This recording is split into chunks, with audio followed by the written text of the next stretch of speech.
Essays rely on a clear plan and a clear structure in order to convey to the reader your ideas in a logical, progressive fashion. The way we do this is to use a thing that we call signposts and landmarks.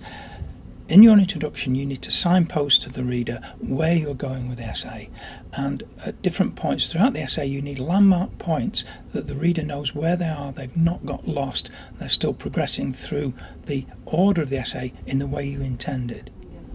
Okay, now here's an example of how to structure an essay. A good essay structure relies on, initially, good question analysis.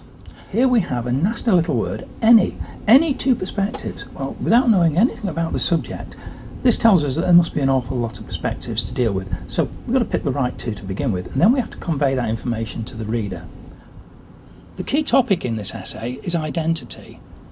And if we take out this horrible little word of any two perspectives, to compare and contrast any two perspectives, there must be an awful lot. Okay? Now, we don't need to know what the subject is for this, but as long as we understand the process of question analysis. So, how did the student handle it? Okay, well, this essay will focus on identity. Okay, so it clearly identifies the key topic, and it will restrict it to the level of the individual. So he's put in a parameter here to limit this any. He ties it down even further with personal identity, the self, and then gives a definition.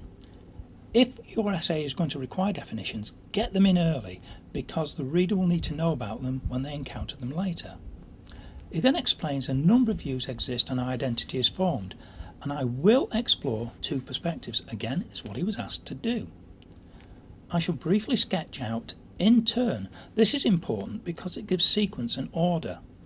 It will deal with the main characteristics, because in an essay of this length we can't go into fine detail. He then states quite clearly the two approaches that he's going to deal with.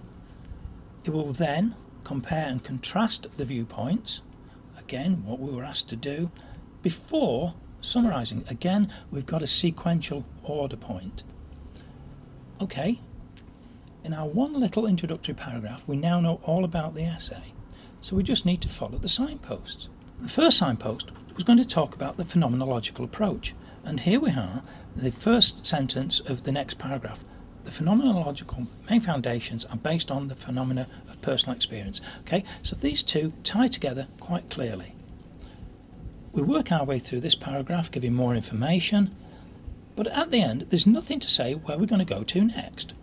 But on this structural idea of pick a signpost, take it to a landmark point, we know we're going to deal with the phenomenological approach, and quite clear here, the next perspective I shall explore is the psychoanalytic. So these two have tied together very clearly again. We now move on, and as we reach the end of this paragraph we're picking up some more signposts, because the core ideas that contribute to this are psychosexual development, psychodynamics and the unconscious. And straight away we've got a paragraph that talks about psychosexual development. We move on and we have a paragraph that looks at psychodynamics. We move on again, and then we have the significance of the unconscious. And so here we've tied in the three more signposts to three clearly defined paragraphs, and this is the process by which structure is given to the essay.